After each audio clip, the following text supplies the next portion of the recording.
midi sur Europe 1, Mathieu Noël. Vous écoutez toujours Europe 1, il est midi 23, rien ne s'oppose à midi continue avec Eva Rock, Mathieu Charrier. Notre invité d'honneur aujourd'hui, Bruno Solo, venu nous présenter un excellent documentaire sur le Moyen-Âge. Lui, au Moyen-Âge, il aurait fini au bûcher et ses chroniques humoristico-zoophiles en auto-da-fé.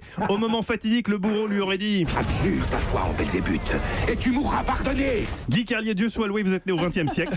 Et aujourd'hui, justement sur mes conseils, après deux chroniques un peu sérieuses, vous revenez à vos fondamentaux, les fornications animales et l'analyse odorifère des personnalités. Non, pas du tout. Vous allez être déçus parce que voilà comment j'ai décidé de débuter cette chronique. Quel est le nom de cette sourde angoisse qui me taraudait ce matin au réveil ? Elle s'appelle la Pologne. C'est ainsi, donc ça y est, l'histoire bégaye. La Pologne pose problème et nous le savons tous. En général, les crises qui affectent la Pologne sont généralement l'amorce d'une spirale infernale d'événements dramatiques. Et je sais que dans la pénombre de sa chambre à l'Élysée, le président Macron s'est éveillé ce matin avec la même angoisse polonaise percluse au cœur. Il s'est levé sans faire de bruit, à regarder, non, sans une certaine émotion, sa compagne endormie. Puis il s'enfermait dans son bureau sans allumer la lumière. Et là, debout devant sa fenêtre, éclairée par la faible lueur des candélabres des jardins de l'Élysée, le président a écarté le rideau, il a levé les yeux vers le ciel, et lorsqu'il a vu les gros nuages sombres qui venaient de Pologne, il a lâché un soupir d'angoisse en songeant au futur de la France endormie. Non mais Guy, s'il vous plaît, je vous ai demandé une chronique humour. Bon, on va descendre d'un cran.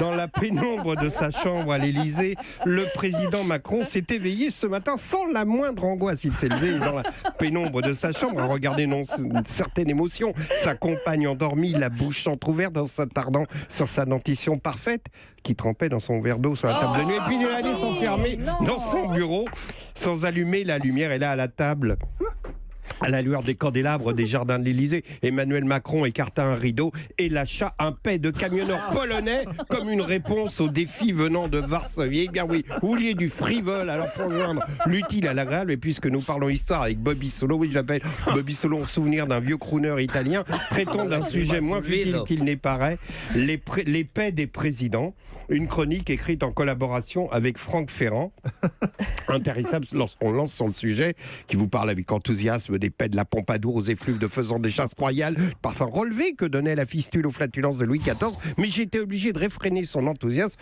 en lui demandant de limiter ses informations au président de la Ve République. Il était un peu déçu, mais enfin, il m'a quand même confié que le général avait, lui, le paix martial. Un paix franc et massif, un paix général d'actifs, pas un paix de bleu-bite, nom de Dieu, un paix de fantassin sonore et assumé que tante Yvonne, pourtant tatillonne sur l'étiquette, acceptait chaque matin comme un rituel militaire au même titre que la sonnerie du réveil à la trompette dans la cour de la caserne.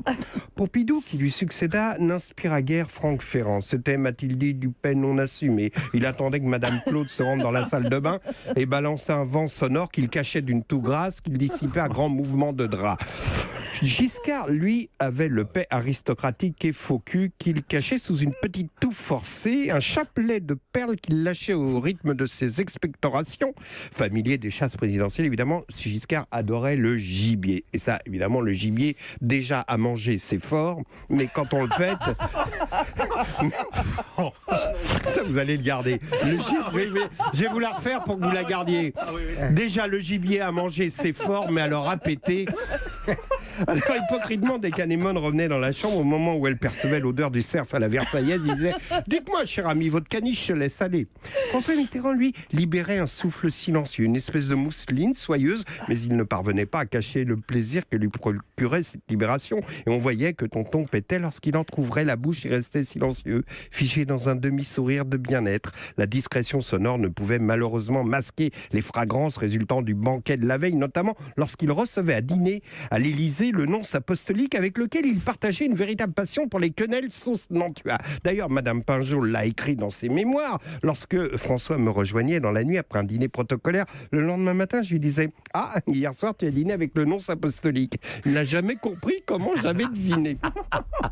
Chirac, lui, toujours selon Franck Ferrand, pète comme il dévore une tête de veau, franc du collier, sonore, assumé, ponctant sa flatulence d'un « Ah, Bernadette, putain, ça soulage !»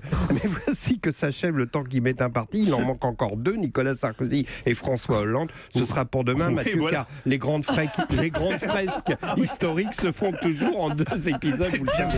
Bien évidemment, Guy Carlier, vivement demain. Rien ne se pose à midi, touche à sa fin.